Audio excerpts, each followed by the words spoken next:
ଆପଣମାନେ ଜାଣିଥିବେ ବହୁତ ଲୋକ ଭଗବାନଙ୍କୁ କହୁଥିବେ, ହେ ଭଗବାନ, ମୁଁ ଆପଣଙ୍କୁ ବହୁତ ଭଲ ପାଏ, ଆଉ ମୁଁ ମୋ ସ୍ତ୍ରୀକୁ ବହୁତ ଭଲ ପାଏ, ଆଉ ମୋ ପୁଅ ଝିଅକୁ ମଧ୍ୟ ବହୁତ ଭଲ ପାଏ।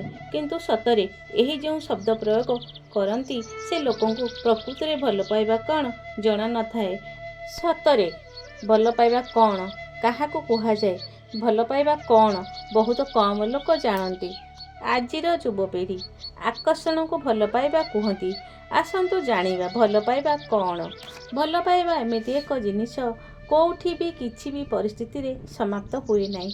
କାହିଁକି ନା ଭଲ ପାଇବାକୁ ଆମେ ଆଉ କିଛି ଭାବୁଛେ କି। ମୁଁ ଆପଣଙ୍କୁ ଯଦି ପଚାରେ ଭଲ ପାଇବା କ'ଣ, ଆପଣ କହିବେ କେବେ ଦୁଇ ବ୍ୟକ୍ତି ଦୂରରେ ନ ରହିବାକୁ ଭଲ ପାଇବା କୁହନ୍ତି, କିମ୍ବା ଜଣଙ୍କ ଠାରୁ ଜଣେ ଅଲଗା ନ ହେବାକୁ ଭଲ ପାଇବା କୁହନ୍ତି।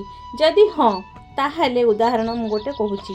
ଗୋଟେ ମଦୁଆ ଯଦି ବହୁତ ମଦ ପିଏ, ତାହେଲେ ସେ କହିବ ମୁଁ ମଦ ଛାଡ଼ିବିନି, ମଦ ମୋ ଠାରୁ କେବେ ଦୂରକୁ ନ ଯାଉ। କ'ଣ ଏହା ଭଲ ପାଇବା କୁହାଯାଏ? କ'ଣ ଆପଣଙ୍କୁ ଯଦି ଆଉ କାହାର ଖୁସି ଭଲ ଲାଗେ, ଏହାକୁ ଭଲ ପାଇବା କୁହାଯାଏ? ଗୋଟେ ମାଆର ପୁଅ ଯଦି କିଛି ଖରାପ କାମରେ ଫସିଛି, ତାକୁ ଖୁସି ମିଳେ, ଆଉ ତା ମାଆ ତା ଖୁସିକୁ ନିଜ ଖୁସି ମାନିଯାଏ, କ'ଣ ସେଠି ମାଆ ଆଉ ପୁଅର ଭଲ ପାଇବା କହିବା?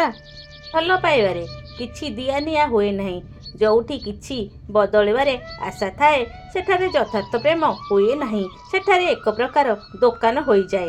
ଯଦି ମୁଁ ଆପଣଙ୍କୁ ଦେଖି ଖୁସି ହୁଏ, ଆପଣଙ୍କୁ ଭଲ ପାଇବି, ଯଦି ଆମ ଭାବନାରେ ଟିକେ ବି ଭାବ ନଥିବ, ଭଗବାନଙ୍କୁ ଆରାଧନା କଲେ କିଛି ତାଙ୍କଠାରୁ ମିଳିବ, ଆମ ମନରେ ଭଲ ପାଇବା ଆସିବନି। ଯେଉଁ ଲୋକ କିଛି ପାଇବା ପାଇଁ ଭଗବାନଙ୍କୁ ପୂଜା କରନ୍ତି, ଯଦି ତାଙ୍କୁ ନ ମିଳେ ନିଶ୍ଚୟ ସେ ତାଙ୍କ ପୂଜା କରିବା ଛାଡ଼ିଦେବେ। ଗୋଟେ ଈଶ୍ୱର ଭକ୍ତି ମଣିଷ ଭଗବାନଙ୍କୁ ଭଲ ପାଏ, ତାର କିଛି ଆସକ୍ତି ନଥାଏ, ସେ ଭଗବାନଙ୍କୁ ଭଲ ପାଏ। ଭଗବାନ କେବେ କିଛି ମାଗିନଥାନ୍ତି, କହିନଥାନ୍ତି କି ମୋତେ ଏତେ ଦିଅ ସେତେ ଦିଅ, ମୁଁ ଆଉ ତୁମକୁ ମୋତେ ପୂଜା କଲେ ତୁମକୁ ଫଳ ଦେବି। କିନ୍ତୁ ଭଗବାନ ଭକ୍ତକୁ ଏତେ ଭଲ ପାଆନ୍ତି ଯେ ତାଙ୍କର ମନ ଜାଣି ଫଳ ଦେଇଥାନ୍ତି।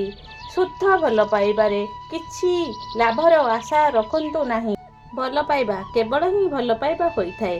ଭକ୍ତ କେବଳ ଭଲ ପାଏ, ବିନା ଭଲ ପାଇବାରେ ରହିପାରେ ନାହିଁ। କିଛି ମନୋରଞ୍ଜନ ପ୍ରାକୃତିକ ଦୃଶ୍ୟକୁ ଦେଖି ମୋହିତ ହୋଇଯାଅ, ସେ ଦୃଶ୍ୟଠାରୁ କିଛି ଫଳର ଆଶା ରଖ ନାହିଁ, କି ସେ ଦୃଶ୍ୟ ତୁମକୁ କିଛି ମାଗେ ନାହିଁ। କିନ୍ତୁ ସେ ଦୃଶ୍ୟକୁ ତୁମେ ଦେଖି ନିଜ ମନକୁ ଆନନ୍ଦ ମିଳେ ଓ ଶାନ୍ତି ମିଳେ।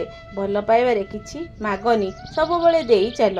ଭଲ ପାଇବାରେ ଭୟଭୀତ ହୁଅନ୍ତୁ ନାହିଁ। ଯେଉଁମାନେ ଭୟଭୀତ ହୁଅନ୍ତି ସେ ଭଗବାନଙ୍କୁ ଭଲ ପାଆନ୍ତି ନାହିଁ। ଭଲ ପାଇବା ସବୁ ପ୍ରକାରର ଭୟକୁ ଦୂର କରେ। ଉଦାହରଣ, ଯଦି ଜଣେ ଯୁବତୀ ରାସ୍ତାରେ ଯାଉଥିବ ଆଉ ତା ଉପରେ କୁକୁର ଭୋକିବ, ସେ ଡରିକି ଦୌଡ଼ିବ। କିନ୍ତୁ ତା ପରଦିନ ସେ ସ୍ତ୍ରୀ ଲୋକଟି ତା ପୁଅକୁ ଧରି ଯାଉଥିବ, ଆଉ ତା ପୁଅ ଉପରେ ଯଦି ବାଘ ଆଟାକ୍ କରେ, ଭାବନ୍ତୁ କ'ଣ ସେ କରିବ? ସେ ପିଲାକୁ ରକ୍ଷା କରିବାକୁ ସେ ବାଘ ମୁହଁକୁ ବି ଚାଲିଯିବ। ଯଦି ତୁମ ମନରେ ଭୟ ଅଛି, ମନ ଭିତରେ ଭଲ ପାଇବା ଆସିବନି। ଆପଣ ଭଲ ପାଇବାକୁ ଈଶ୍ୱର କହିପାରିବେ। ଭଲ ପାଇବା ଏ ନୁହେଁ କି ଦି ଲୋକ ଭଲରେ କଥା ହୋଇଯିବେ ଆଉ କହିବେ ମୋତେ ପ୍ରେମ ହୋଇଗଲା, ମୁଁ ତୁମକୁ ଭଲ ପାଇଗଲି, ପୁଣି କିଛି ଦିନ ପରେ ଅଲଗା ହୋଇଯାଆନ୍ତି। ଯେବେ ଅଲଗା ହୋଇଗଲେ ଜାଣିବେ ତାଙ୍କର ଭଲ ପାଇବା ନଥିଲା। ଭଲ ପାଇବା ଗୋଟେ ଆକର୍ଷଣ ଥିଲା, ସମୟ ଅନୁସାରେ ସମାପ୍ତ ହୋଇଗଲା। ଯଦି ଭଲ ପାଇବା ଥାଆନ୍ତା, କେବେ ବି ସମାପ୍ତ ହୋଇନଥାନ୍ତା। ଯଦି କାହାର ସୁନ୍ଦର ରୂପର ଦେଖି ଭଲ ପାଇଲ, ତାହେଲେ ତୁମେ ଭୁଲ। କାହିଁକି ନା ବ୍ୟକ୍ତିର ସୁନ୍ଦରତା ସେ ନୁହେଁ। ସୁନ୍ଦରତା ତ ତା ବାପା ମା ଦେଇଛନ୍ତି, ଆଉ ତା ସୁନ୍ଦରତା ଯଦି କିଛି କାରଣ ପାଇଁ ଚାଲିଗଲା, ଆପଣଙ୍କ ପ୍ରେମ ବି ଚାଲିଯିବ। ମୁଁ କହୁନି ଭୁଲ ଯେ ଆକର୍ଷଣ ପ୍ରେମର ଏକ ରୂପ, କିନ୍ତୁ ଆକର୍ଷଣ କାହାର ତତ୍ତ୍ୱ ଉପରେ ନିର୍ଭର କରେ। ଯେବେ ଥାଏ ଏ ତତ୍ତ୍ୱ ଆମ ଭିତରେ ଥିବ, ଆମେ ଆକର୍ଷିତ ହେବା। ଆକର୍ଷଣ ଚୁମ୍ବକ ପରି ହୋଇଥାଏ। ଆମେ କାହାରି ଗୁଣକୁ ଆକର୍ଷିତ ହୋଇ ତାକୁ ପ୍ରେମ ରୂପର ନାମ ଦେଇଥାଉ। ଯେବେ ଭଲ ପାଇବା କୌଣସି ଆସକ୍ତିର ବ୍ୟକ୍ତିର ସୁନ୍ଦରତା ହୋଇଥାଏ, ବ୍ୟକ୍ତିର ଆନ୍ତରିକ ଗୁଣ କେବେ ବଦଳେ ନାହିଁ। ତେବେ ବାହାରି ତତ୍ତ୍ୱରେ ଥିବ ତ ବଦଳିବ ଏକଦିନ। ସତ ପ୍ରେମ ଆନ୍ତରିକ ସୁନ୍ଦରରେ ହୋଇଥାଏ, ନା ବାହାରି ସୁନ୍ଦରତାରେ। ପ୍ରେମ କେବେ ବଢ଼େନି କି ଛିଡ଼େନି। ମାନ ଦେଲା ବାଲା ଉପରେ ରାଗ ଆସେନି, କି ଅପମାନ ଦେଲେ କିଛି ଉଦ୍ଦେଶ୍ୟ ନଥାଏ। ଏମିତି ପ୍ରେମର ଦୁନିଆ ନିର୍ଦ୍ଦୋଷ ଦେଖାଯାଏ। ଏ ପ୍ରେମ ମଣିଷ ରୂପରେ ଭଗବାନଙ୍କର ଅନୁଭବ କରାଏ। ସତରେ ପ୍ରେମ ଏକ ଏପରି ଜିନିଷ ଯାହାକି ଭାବନାରେ ବାନ୍ଧି ହୁଏ ନାହିଁ। ସତ ପ୍ରେମ କେବେ ବଦଳେ ନାହିଁ, କିନ୍ତୁ ସମୟ ଅନୁସାରେ ଆହୁରି ମଜବୁତ ବା ଗଭୀର ହୋଇଥାଏ। ରହୁଛି। ଭଲ ଲାଗିଲେ ଲାଇକ୍ଟେ ସେୟାରଟେ ନିଶ୍ଚୟ କରିବେ।